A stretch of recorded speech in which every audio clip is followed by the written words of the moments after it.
Salve, salve, meu povo! Chegando aqui para mais um conteúdo no canal, porque tá se aproximando período de janela, tá? O Fortaleza que já quer reforçar o seu elenco para 2025.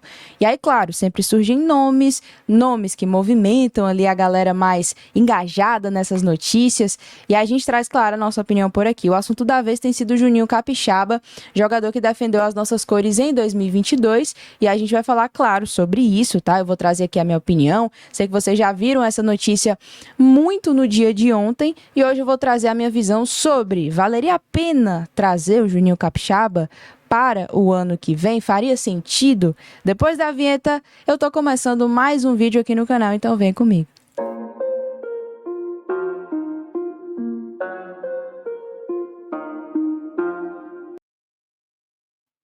Então vamos começar mais um conteúdo por aqui. Ontem eu fiquei off, tá? Tirei um diazinho aí pra dar uma descansada, porque eu também sou filha de Deus, eu mereço um pouquinho de descanso. Então hoje voltamos on fire com os conteúdos por aqui, tá? E eu também não ia deixar de falar sobre o nosso Capixaba, tá? Antes da vinheta eu até falei, né? Se valeria a pena? Isso é uma pergunta até um pouco abstrata, né? Porque você pode até dizer que não vale a pena. Aí o cara vem e faz uma grande temporada e eu fico aqui com cara de nada no fim, né? A verdade é que não dá para saber se vale a pena ou se não vale a pena, mas o assunto do faz sentido ou não faz sentido, a gente pode abordar, claro, essa temática, né? Porque o Fortaleza ele já tem 2 laterais esquerdos e nesse fim de temporada tá utilizando o Mancuso improvisado na lateral esquerda. E eu vou falar um pouco sobre tudo isso, mas para quem caiu de paraquedas e ainda não viu nada sobre isso, matéria do Matheus Moura seria que o Fortaleza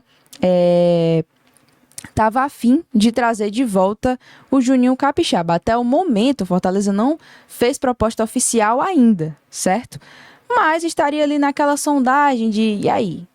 E aí? E aí? Como é que tá a situação do Capixaba? Bom, o Capixaba ele tem contrato até 2026 com o Bragantino, então, claro, se o Fortaleza quisesse o Capixaba, seria comprando o Capixaba, porque eu também não imagino que ele seria emprestado, uma vez que ele estava titular até o momento da sua lesão, ele teve uma lesão no joelho, né, até falando nessa parte aqui, né, que em julho desse ano ele sofreu uma grave lesão no joelho, que deixou ele fora 3 meses. E ele vinha sendo titular absoluto desde o início de temporada, retomou o posto após a recuperação ser concluída em outubro. E bom, eu vou começar trazendo aqui para vocês, vou separar por partes, tá? O assunto aqui do vídeo. Primeiro, de momento, certo? Juninho Capixaba tem 41 jogos no ano de 2024 com o Bragantino. Ele tem 3 gols, tem 2 assistências e, claro, números esses afetados pela grave lesão que ele teve em julho, né, que voltou agora. Então, claro, tem todo esse detalhe aí também, certo? Fora isso, eu posso trazer aqui para vocês os números que ele teve em 2022, certo? Em 2022, o Capixaba ele passou por uma evolução muito significativa no elenco do Fortaleza. Para quem não se lembra, a gente sai de um 2021 G4, Série A e tal, Fortaleza naquele 3-5-2 que deu muito certo, time intenso e tal. Mas em 2022 a gente não conseguiu dar liga nesse 3-5-2. E o Capixaba, ele sofreu um pouquinho nesse processo. A gente falava muito dele ser um jogador operário, um cara que não se entregava, lutava por toda a bola, mas na questão técnica mesmo ele estava devendo. Quando o Fortaleza começou a usar laterais, foi um momento ali de remontada tanto do Fortaleza na temporada, quanto do próprio Capixaba, que saiu de um jogador que oscilava, e a gente falava muito da entrega dele, mas ele virou o cara da lateral esquerda. Jogou demais, demais, sendo participativo até com gol. Gol, inclusive, de um jogo que marcou a gente nessa remontada, que foi a vitória contra o São Paulo, uma partida que ele faz o gol da vitória. Fernando Miguel pegou tudo também naquele jogo e, para mim, um dos confrontos que marcam, de uma certa forma, a passagem do Juninho Capixaba pelo Fortaleza. No fim de 2022, ele quis sair, né? Ele quis sair, foi pro Bragantino e tal, quis novos ares. Não foi um jogador que agiu pelas costas do Fortaleza, não. Ele fez tudo certinho e tal, quero sair. Fortaleza, enfim, fez a questão burocrática, institucional que se faz numa situação como essa e não saiu brigado, não saiu pela porta dos fundos, nada disso, e deixou sim um carinho da torcida do Fortaleza. E aí eu vou fazer o seguinte, primeiro, colocar aqui em tela para vocês o elenco da gente, certo? Hoje nós temos Bruno Pacheco, nós temos Felipe Jonathan e nós temos o Eros Mancuso, que também faz a parte da lateral esquerda ou ala esquerda, depende aí do que o Vojvoda esteja fazendo. E aí eu vou trazer a minha leitura sobre a situação e eu vou aproveitar e colocar aqui em tela os lances do Capixaba em 2022 com a camisa do Fortaleza enquanto eu falo, que aí o vídeo fica até mais dinâmico para vocês. Então vamos lá. Seguinte, vamos começar pelo Pacheco, tá? O Pacheco até então era um titular absoluto, um jogador muito equilibrado, que tem como uma das suas principais características a regularidade e ele tem um potencial maior na questão defensiva, mais do que na questão ofensiva. Mas aqui no Fortaleza o Pacheco ele tem evoluído também. Com o Vojvoda, a gente já viu até o Pacheco de ala e tal, enfim, o Vojvoda ele também tem essa coisa de potencializar os atletas, né? E fora o Pacheco, a gente tinha o Escobar. O Escobar não era um jogador que conseguia ter uma rodagem ali com o Vojvoda. A gente lembrava que o Vojvoda improvisava todo mundo ali quando o Pacheco não podia jogar, mas o Escobar ele não conseguia trazer essa mínima entrega ali dentro de campo, técnica, né, que pudesse substituir o Capixaba.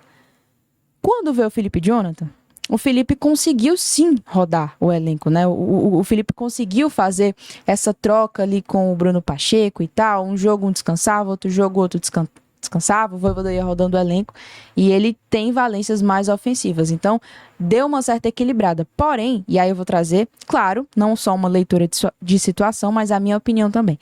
Eu gosto do Felipe Jonathan, certo? Eu gosto do jogador Felipe Jonathan. É técnico, acha passe, é bom ofensivamente, é um jogador que sabe carregar a bola, que com 2, 3 passes ele ajuda a bola a chegar lá na frente. Mas eu vou trazer aqui aspas do Marcelo Paes, inclusive, na entrevista que ele deu lá pro Quempão, saiu essa semana, antes de ontem, se eu não me engano, e ele falou, olha, quando trouxemos o Mancuso, já sabíamos que ele fazia o lado esquerdo, futebol é momento, e ele tá lá na lateral esquerda porque ele está melhor do que... Ele não falou com essas palavras exatamente, né? Mas está melhor do que o Pacheco e do que o Felipe Jonathan também. Então, por que eu tô trazendo todo esse rolê aqui para vocês? Porque eu não acho que o Felipe Jonathan é um jogador horroroso que não deve ser utilizado. O Felipe Jonathan, ele tem contrato com o Fortaleza, certo? Eu não acho que para a temporada que vem ele vai ser dispensado, ele vai ser emprestado. Não sei. Eu não acho, na verdade, né? Eu acho que ele tá num momento ruim. Talvez com a pré-temporada, mas de início ele consiga desenvolver mais. Mas e aí? Como fica a questão do Capixaba voltando? Faria algum sentido? Eu acho que o Capixaba é bom jogador, sim, certo? Hoje, eu fico com uma certa interrogação na minha cabeça, sim, porque acho que nós já temos 2 laterais esquerdos. E o Mancuso também faz a função caso seja necessário, mas é muito importante que seja dito, tá? O Mancuso está no lado esquerdo circunstancialmente. Precisou jogar daquele lado no momento que a gente não tinha jogadores para fazer a função.